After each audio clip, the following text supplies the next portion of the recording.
Members, it's time for questions to the Minister for Education. The first question has been withdrawn, so I call Mr. William Humphrey. Mr. Humphrey. Number 2.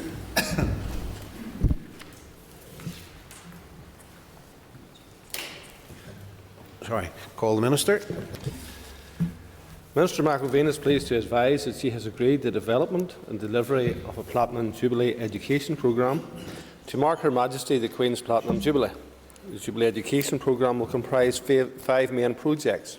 These include a suite of curriculum resources linked to the Jubilee, the Big NI Jubilee message from schools congratulating the Queen on the Platinum Jubilee, a Jubilee poem writing competition themed around the Queen and the Jubilee celebrations, a big Jubilee summer fair for schools and a Jubilee bake-off competition for pupils. All of the projects link directly to the Northern Ireland curriculum and have the potential to enhance teaching and learning opportunities for all pupils. They will also allow school communities to come together in a spirit of fun and friendship. The curricular resources will include a history module on the role of the monarchy, an interactive timeline of the Queen's reign, lessons and resources focused on the world, society and daily life in the 1950s, and a suite of film-based resources to highlight the Queen's connection with Northern Ireland and the Republic of Ireland, utilising archive materials from the Queen's visit. In addition, the Department for Education in England has commissioned a commemorative book for primary-age children across the United Kingdom. Supplementary. Thank you, Mr. Deputy Speaker. On this Commonwealth Day, can I commend the Minister in her absence for her programme. Earlier today, we planted a tree to mark Her Majesty's Platinum Jubilee close to Lord Craigavon's tomb. Can I ask the Minister, are there plans for the Jubilee celebrations across our education sector to be extended to uniform organisations? First of all, thank the member for the question. And in relation to the tree planting today, may I commend him for his work in ensuring that a very appropriate commemoration took place today for that particular event and that tree planting that happened for the Commonwealth Parliamentary Association. That was good work. Secondly, I know his interest in uniformed organisations and the importance that uniformed organisations are right across Northern Ireland.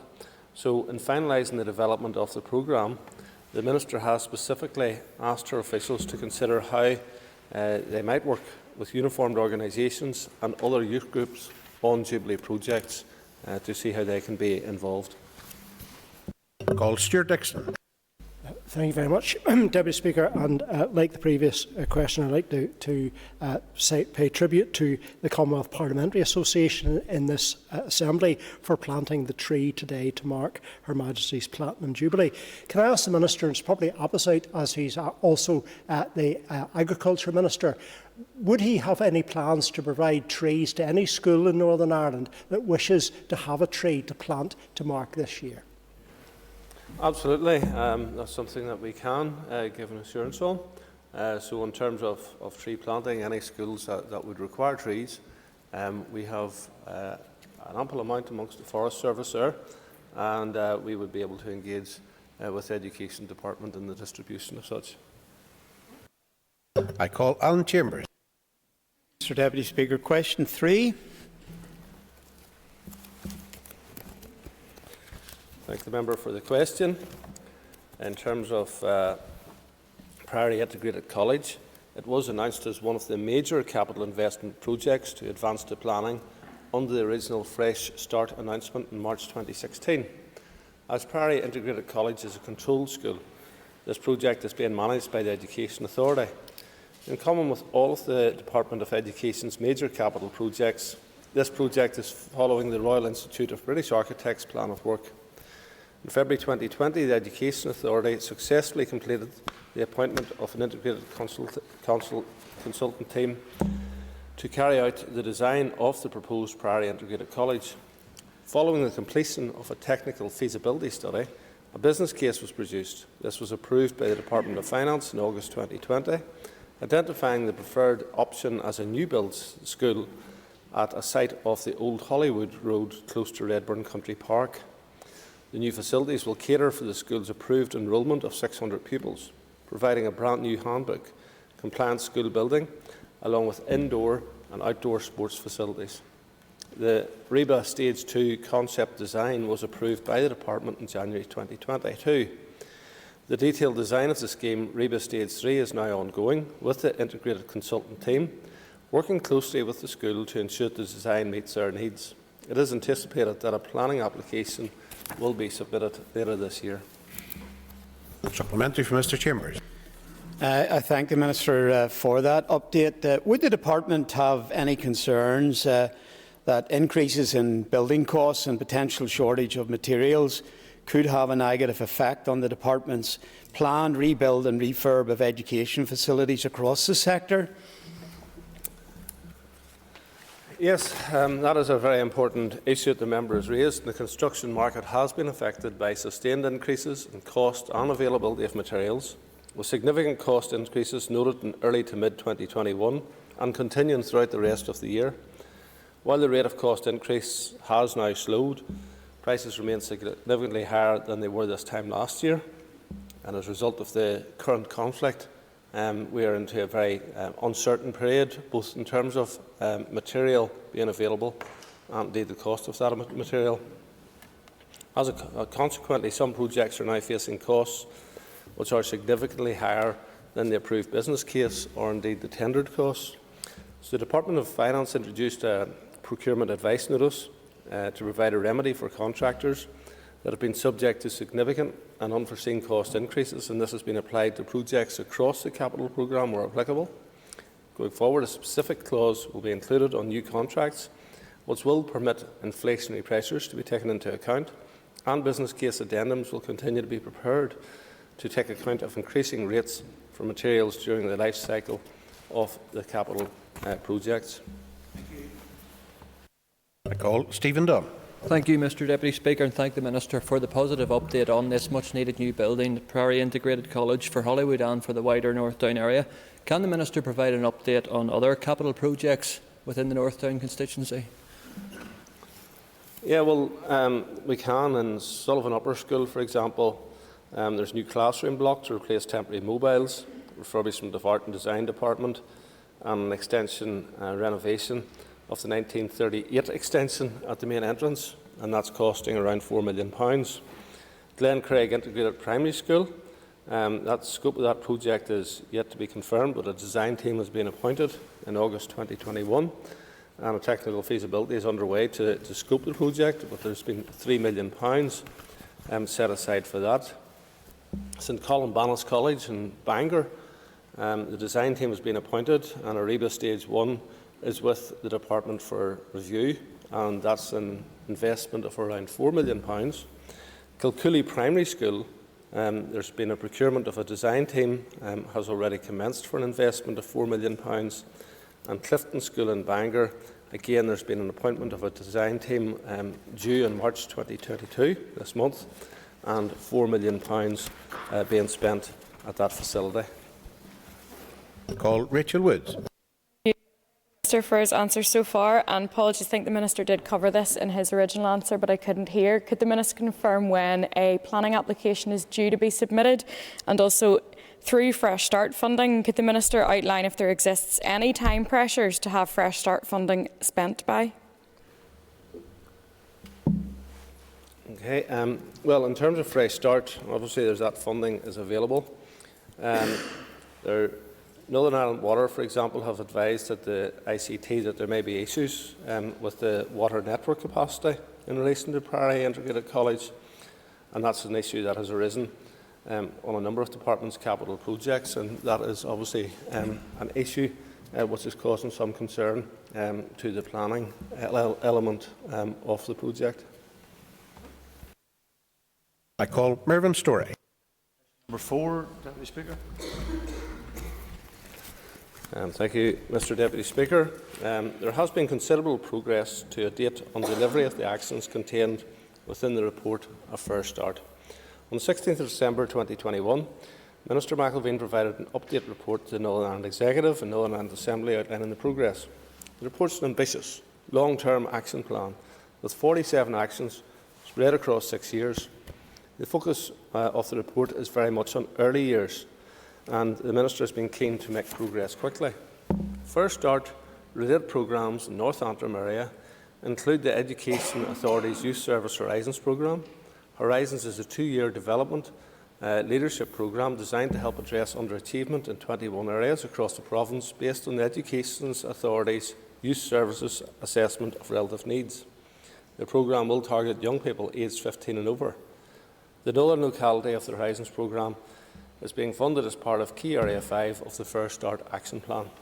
There are 5 Horizons programmes are funded through a First Start involving 75 young people in Ballymoney, the Glens Bush Mills, Jervik, Ballymena North and Ballymena South. In addition, Minister McElveen announced on the 1st of March 2022 increases in the total number of nurture groups funded by the Department, which will bring the total to 62. The number of funded nurture groups has therefore doubled in the last 2 years. There are currently 3 nurture groups in North Antrim constituency: Ballycraigie Primary School, Ballykeel Primary School and Harryville Primary School. Minister McElveen's announcement on the 1st of March included a further 3 new nurture groups in North Antrim constituency: Camp Hill Primary School, St Bridget's Primary School and St Joseph's Primary School. Supplementary from Mr. Story. Thank you, Mr. Deputy Speaker. And can I thank the Minister for standing in for Minister McElveen today, and also ask him to pass on our best wishes and trust that she will have a speedy recovery. We do welcome the report that the Minister has given to us today in relation to this particular report. However, what concerns would there be in the Department, particularly in relation to the unacceptable draft budget and the impact that that would have in the delivery of these needed interventions? And I welcome very much the increase in nurture, which is an issue that we have championed over the last number of years. On the 16th of December, the Minister provided an update report to the Executive and Assembly outlining the progress, and the report is an ambitious long-term action plan with the 47 actions across the 6 years. And the focus of the report, as we said, is very much in the early years. But in terms of the delivery of it, the funding needs to be in place to ensure that we can deliver this over the 6 years. There is no point in this chamber talking about educational underachievement. There is no point in talking about more nurture and tackling issues around early years and developing a high-quality programme like this and then starving the Department that is to deliver that programme of the funding that they need to deliver it. I just want to say that in the course of the last number of days, there has been a mysterious £300 million which hasn't been spent, which could just all be given in one lot to people who are in difficulties now to run their own homes. Let's be very clear, there is not £300 million of unspent money. This Department, the Department of Education, was starved of funding by Minister Murphy's budget, and that's why Minister Murphy's budget wasn't agreed, and not just the Department of Education. I know the Department Minister for Justice didn't agree it because there's big issues about police officers and not having enough money to pay police officers. So let's nail the lie that there is £300 million available, because there may be some money available, but the Department of Education certainly hasn't got its requisite funding. The Department of Justice and others haven't got their requisite funding just to carry out the programmes that they currently have in place. I call Chris Little. Thank you, Deputy Speaker, and can I extend my good wishes to the Education Minister also and reiterate the invitation of the Education Committee to meet with her before the end of the mandate. A key action of Fair Start and indeed New Decade, New Approach and pretty much every programme for government going since I've been here is the delivery of an early education and childcare strategy. Can I ask why the Education Minister has failed to deliver this early education and childcare strategy, and ask how the Minister can support the collapsing of the Executive that has rendered it powerless to allocate a budget for this much-needed early education and childcare strategy? Well, of course, when the Executive was operating, the funding wasn't being made available by the Finance Minister to the Department of Education. I know that the member who's just posed the question has been a long-term critic of the Minister, on many occasions very unfairly. Let's talk about this scheme that I've brought to the Assembly today. This particular scheme, the First Start scheme, is one which will deliver for young people. be they young people preschool, be they younger people who have fallen out of the loop and need to get opportunities to address the issues that they have before they become to adult age. So let's give these schemes a fair chance. The Minister has been excellent in terms of identifying a scheme like this to move forward on some of these issues, and I commend her for it.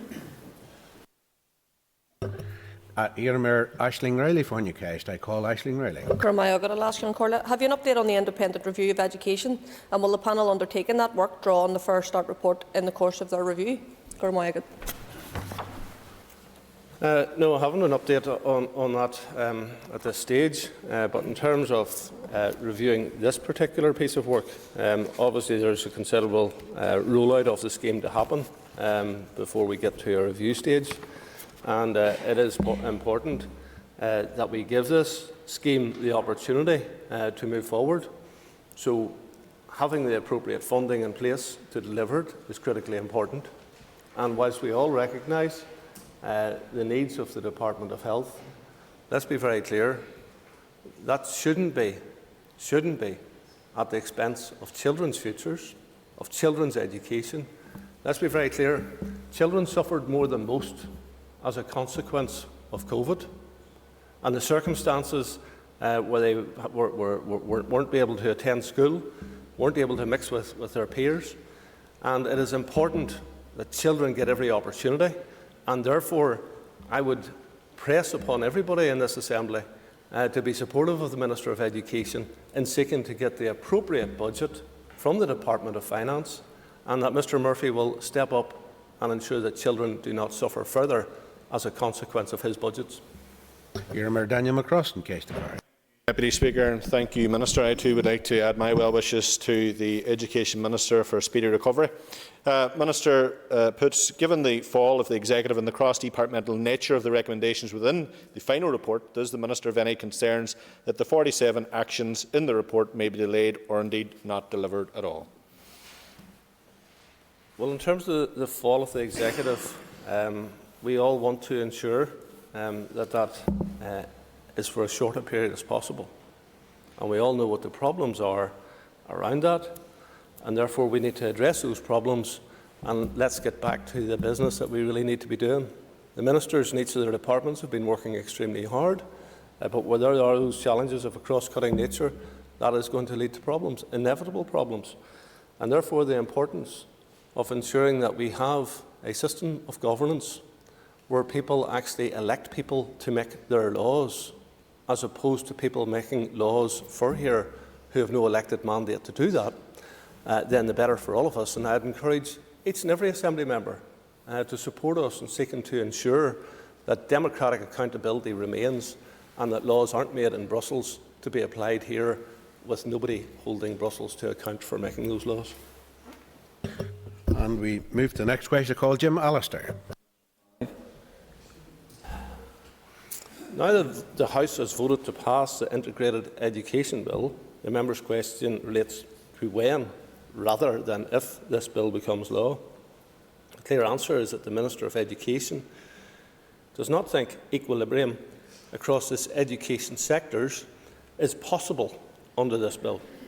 The bill places duties in the Department of Education and the Education Authority that do not exist for any other sector. As she has stated throughout the debates on the Integrated Education Bill, there is one finite education budget from which all educational provision must be funded. Due to how support is defined in the bill, the Department and the EA will be required to identify, assess, monitor and provide sufficient places to aim to meet the demand for integrated education. This in itself will generate costs. The Department must prepare and maintain an integrated education strategy to include provision for resources to encourage, facilitate and support integrated education and for the protection of the ethos of integrated schools. The EA will have to ascertain parental preference for the integrated education in its strategic planning for education provision. It is no such duty for any other sector. The Department must include targets and benchmarks for integrated education and report against these.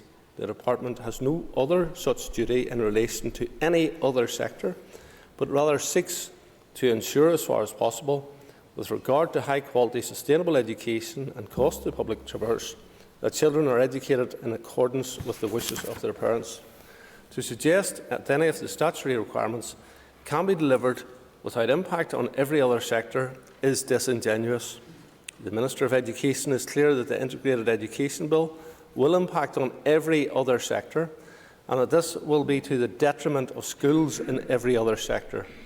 As she stated at further consideration stage and final stage, the Integrated Education Bill does no service to integrated schools either. To put it simply, no child, no school, no sector wins under the Integrated Education Bill. Supplementary for Jim Allister. Mr. Speaker, when I came into the House, I thought for a moment that Minister Poots had changed both not just his constituency but his department, but I'm glad to see that the farmers of South Belfast need not be alarmed. In respect of the bill which was passed, is the Minister saying that given the supremacy that has been bestowed upon the integrated sector, that in fact it would now be unlawful to restore equilibrium to other sectors? And isn't that a dreadful commentary on how audacious and wrong-headed the Integrated Education Bill is, that it has created that unlevel playing field upon which other sectors will be put to detriment? Well, there's no doubt that the impact on the integrated schools will be significant in terms of how they can operate on their workload, and of greatest significance is the fact that every integrated school will have to first and foremost ensure that every individual class and every year represents the full range of categories set out in Clause 1 of the bill, and this takes priority over the education provided. So the ethos of integration is actually taking precedence over the actual education of children in that respect. But in terms of the other schools and the impact that has had on the other schools, I have to say that it is hugely significant and hugely damaging. And the consequences of it are that other schools will now be placed on a lower pyramid, with the controlled and maintained sector at the bottom of the pyramid, the Irish language sector in the middle of the pyramid, and the integrated sector at the top of the pyramid. And that is unfairness and discrimination against children, and those who voted for it and those who facilitated it should be ashamed of themselves for allowing this to happen. Iramar Forig Largy on Cashtakor. I call Forig Largy. Would the Minister agree with me that the demand from parents across the North for integrated education clearly isn't being met, and that provisions like those within the Integrated Education Bill are necessary to do this? Well, currently around 93% of children are sent to schools which aren't integrated. Now, we can have all the surveys that we like, but there's high demand for those schools. Let me say this, there is a lot of those schools which actually have higher levels of integration than the actual schools who have the title integrated. Integrated schools need to have more than 10% of children from one community. I can assure you that there are schools which are closer to 30 or 40% from a minority community in that area, which don't have the title integrated. But the parents have chosen that as the right model of schooling for them. Let me say this, the members may think that this is a good idea, but whenever you try to force people to do things, it very often leads to a reaction which you don't want. And I don't believe in trying to force people into taking decisions against their will. And certainly I have to commend the schools in both the maintained and indeed the controlled sector who have worked so hard over the years to provide quality education, probably for most people in this chamber, but for many of our families as well. And putting one section of education, I have nothing against the integrated sector. My daughter attended an integrated school, so I have nothing against integrated schools. But putting it on a pedestal above all others and then creating an unfairness in the system is damaging to those children in that system. And you as a member and the other members who supported this are voting to hurt children in the controlled sector and in the maintained sector. I call Chris Little. Thank you, Deputy Speaker. Apologies for that. I'm not sure what's occurring there. Can I ask the Minister, would he like to take this opportunity to confirm that the Integrated Education Bill does not change the common funding formula used to allocate funding to all schools in Northern Ireland? Well, you see, it's a consequence of it. And once the Integrated Education Bill becomes law, it will generate a range of costs, both resource and capital. And some of those will become clear over time. But because of the way support is defined in the bill, the Department will have to identify, assess, monitor with reference to catchment in all areas and provide sufficient places to aim to meet demand for the integrated education. The bill requires the Department must prepare an integrated education strategy, which must include provision for resources, including personnel, as well as resources for facilitating the establishment and expansion of integrated schools. It must also include targets and reports on progress towards meeting these. The bill introduces a range of additional consultation requirements when the Department is exercising any function related to integrated education, and this is potentially very wide-ranging, as arguably many of most functions which impact on a school could be said to relate to integrated education. The Education Authority must ascertain the extent to which parents would prefer their children to be educated in integrated schools rather than those which are not integrated. So, if you divert all of this funding elsewhere that's currently in the system and you focus all of this funding in one sector, it doesn't take a rocket scientist, Mr. Little, to work out that it's going to lead to cuts in budgets for both the controlled and the maintained sector. And again, it shows a reckless disregard for the children in those schools that you're prepared to cut their budgets to that extent. Sinead Bradley. Call Sinead Bradley. Thanks.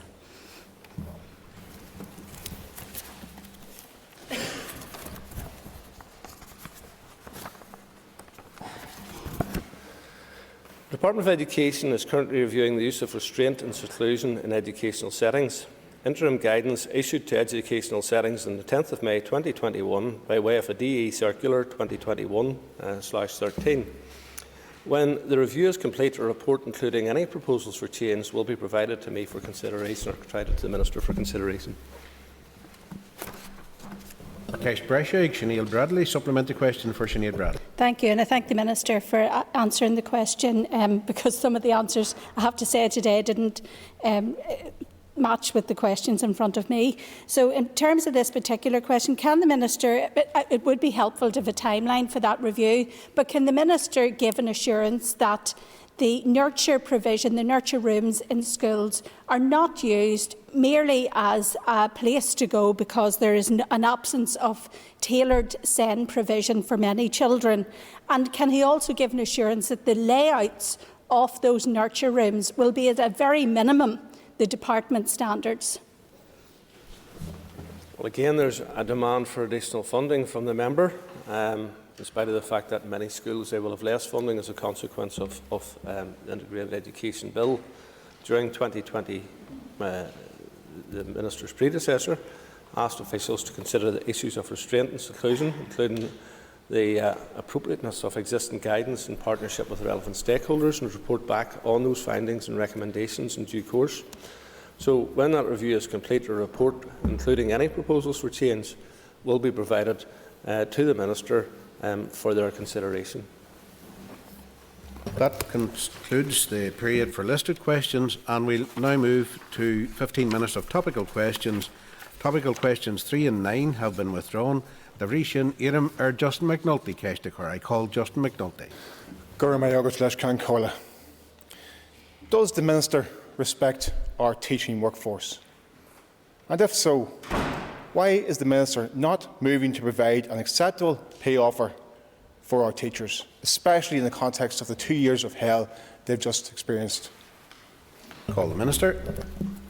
Well, I think that the first element of the question, does the Minister respect the education workforce, is a question which doesn't need to be asked, because the Minister actually was a practising teacher and she knows firsthand what it is like to be on the cold face of education, and therefore will want to do her best to make it as qualitative a place for both teachers and children, and as rewarding as possible for both teachers and children. So at the meeting with the NITC on the 7th of February 2022, management side did make a formal offer of a 2-year pay deal from the 1st of September 2021 worth 3.2%, which would have seen the removal of the bottom point of the current teacher's main pay scale and the addition of a further point at the top of the scale, with a similar approach applied to each of the pay ranges for school leaders. As a result, the starting pay for a teacher would have increased from £24,137 to £26,045, and the maximal salary on the main pay scale would have increased from £41,094 to £41,916. This pay offer was unconditional, recognising there still remains overarching commitments from 2017-19 pay and workload agreements to achieve efficiencies, and was made despite a very difficult financial situation. The Minister had hoped that they would have led to a completion of pay negotiations for 21-22 and 22-23 during the current mandate. At a meeting of the Teachers Negotiating Committee, TNC, on the 16th of February 2022, the NITC advised that they were rejecting the pay offer.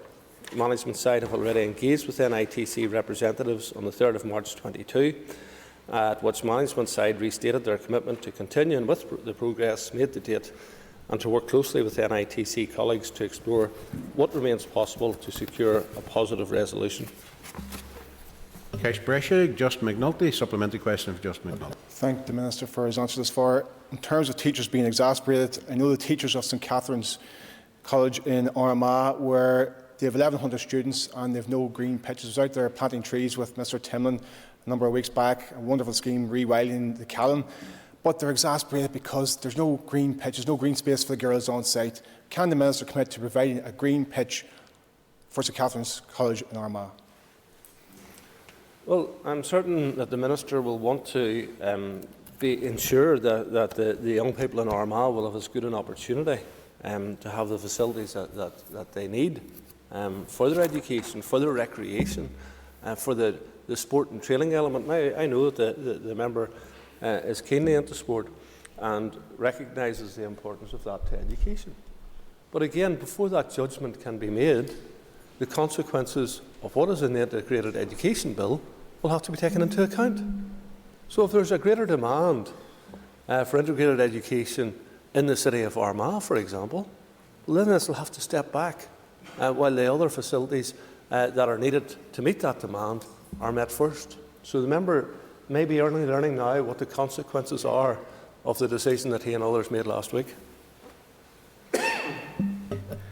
And Jiglin Nicola Brogan of Ward Chair Liscallan. Can we bring Nicola Brogan on the screens, please?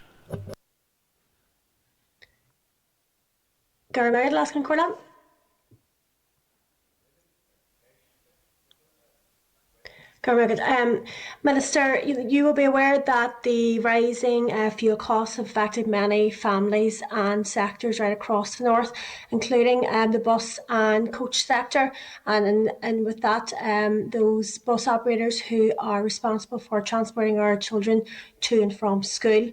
Can you tell me how the Minister is going to support these bus operators who are now struggling to maintain their contracts? Well, of course, in terms of school transportation, it's one of the areas outside of the actual teaching that is of the highest cost to the education sector, and one has been challenging to every education minister that has came along.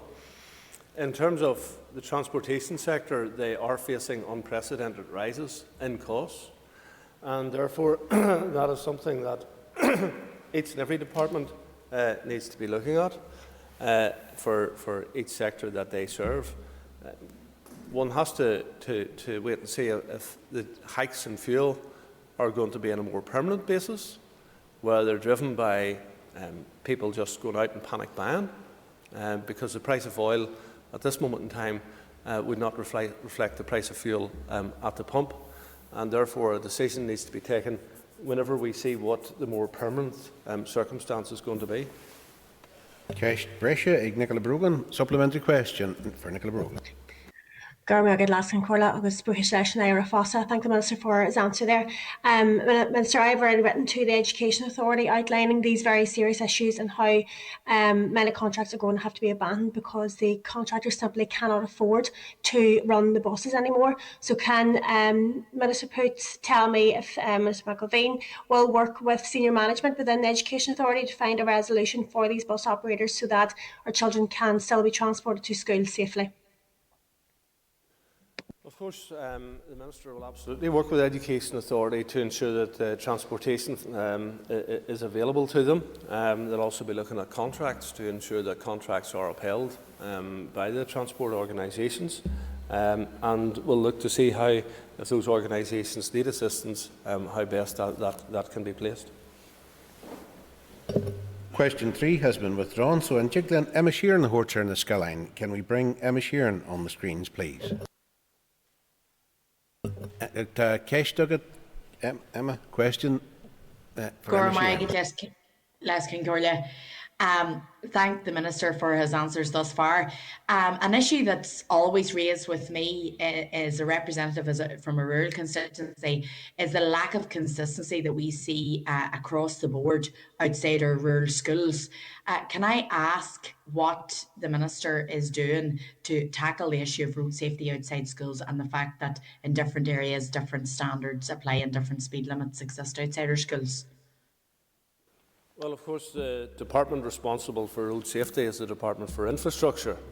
So the setting of speed limits, of road safety measures, is the responsibility for that Minister, not the Minister of Education.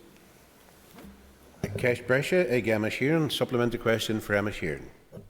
Thanks to Minister Poots for that answer. And obviously the Department for Infrastructure did run a very successful pilot project 2 years ago in terms of the flashing lights outside schools, and a number of schools in my constituency benefited from that, and a second tranche has been announced. But there are other schools in my constituency such as Bunscombe Breach in Turkane, St Patrick's PS in Glen, St Columns in Cullion that don't have any safety measures outside their schools, and I would like to see the Education Minister working alongside the Department of Infrastructure to ensure that the pupils that are going into these schools are safe, because we see schools that have no room outside them for drop-offs and lift-offs. We see inconsistent. Could we conclude with a question, please? Yes. And I want to find out what the Education Minister will do to work with the Infrastructure Minister to improve road safety and consistency of approach across the board. Of course, the Minister of Education works with all other ministers in terms of where there is cross-cutting issues. And in terms of the work that has been done thus far in the 20-mile-an-hour speed limits with the flashing signs, we would commend the work that has been done thus far. If the member is advocating for schools in her constituency, the Minister is clearly supportive of further rollout of that scheme, and she'll be supportive of other MLAs who are also advocating for such facilities. The safety of our children is always paramount.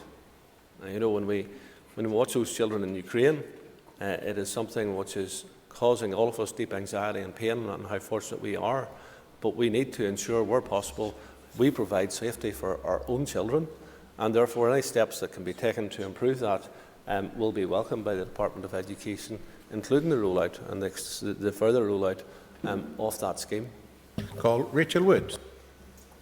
Mr Deputy Speaker, and I thank the Minister for his answers so far. The Minister will be aware that the Executive Office are consulting on a violence against women and girls strategy. Can I ask what involvement the Department for Education has within this? Well, obviously, this is something which has been led by the Department of Justice, and again, the Department of Education will have a role in schools, in particular, where many children are coming from. And perhaps circumstances where they are vulnerable.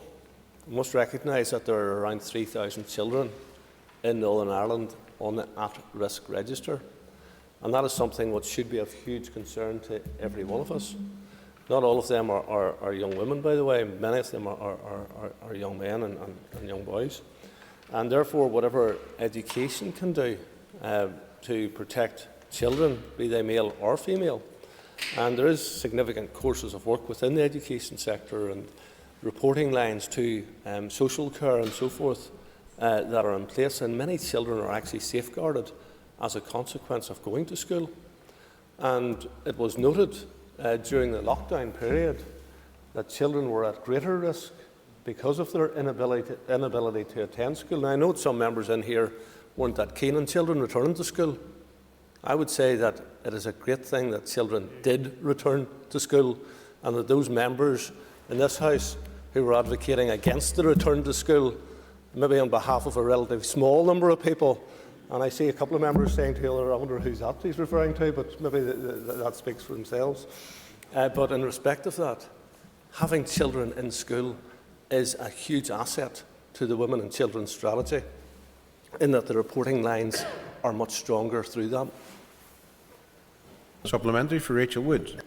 Thank you, Mr Deputy Speaker. To get back to the Violence Against Women and Girls strategy in the Executive Office, does the Minister agree with me that in order to tackle many of the issues that we as a society face in relation to violence, abuse and treatment of women and girls, that it will necessitate an absolute overhaul in the way that RSE is taught in our schools and shift in focus towards consent? Well, I totally agree with her on the issue of consent, and that should always be the case, always. And no one should be forced to do things against their will, provided they're not breaking the law, of course. And there is certain circumstances. But her co-joining of RSE with that issue, I'd have to question. And certainly, as everything is looked at, you update. But it would appear to me that the member is writing RSE off as being wholly deficient, and I don't think that's something that the Minister or the Department would accept. I call William Irwin. Thank you, Mr Deputy Speaker. Can I thank the Minister for his answers thus far. Last week guidance was issued to schools on COVID measures. Can the Minister update the Assembly on what the new guidelines suggest? There are a number of mitigations that are specified in the Minister's Department's guidance to schools, also a range of mitigations that will be put in place at school level to reflect the individual circumstances of each school. The DE guidance allows school leaders to be flexible in how they manage COVID risks in their school, builds on the learning that they have gained over the course of the pandemic in terms of what works well and what works less well in schools. Schools are encouraged to take a cautious, risk-based approach to the operation of their school. The Executive decided in August that post-primary children should continue to wear face coverings in post-primary classrooms based on public health advice. That has continued to apply until last week, where the Minister announced that it would no longer apply. There continues to be asymptomatic testing programmes for post-primary and special school pupils and all school staff, and the PHA vaccination programme has been rolled out to those aged 12 and over. Schools are advised to maximise ventilation where possible, and the EA are supporting schools that identify issues with this, including the provision of CO2 monitors. Schools are encouraged to maintain pupils in consistent groups where possible and to promote good hand and respiratory hygiene practices. Schools are encouraged to facilitate social distancing wherever that is possible. We have time for a quick supplementary. Can the Minister update the Assembly on the current figures for COVID in schools and the absent statistics? We don't have the current figures. We do know that COVID is still prevalent and there is still a lot of COVID-19 around. However, the strains have become diluted and therefore the impact of it in terms of people having to go into hospital, particularly being treated in intensive care units in hospitals, is considerably reduced, and therefore the decisions made by the Department of Education and all other departments will reflect that. The time's up, so if you care to take your ease while we move back to the next item of business. Thank you.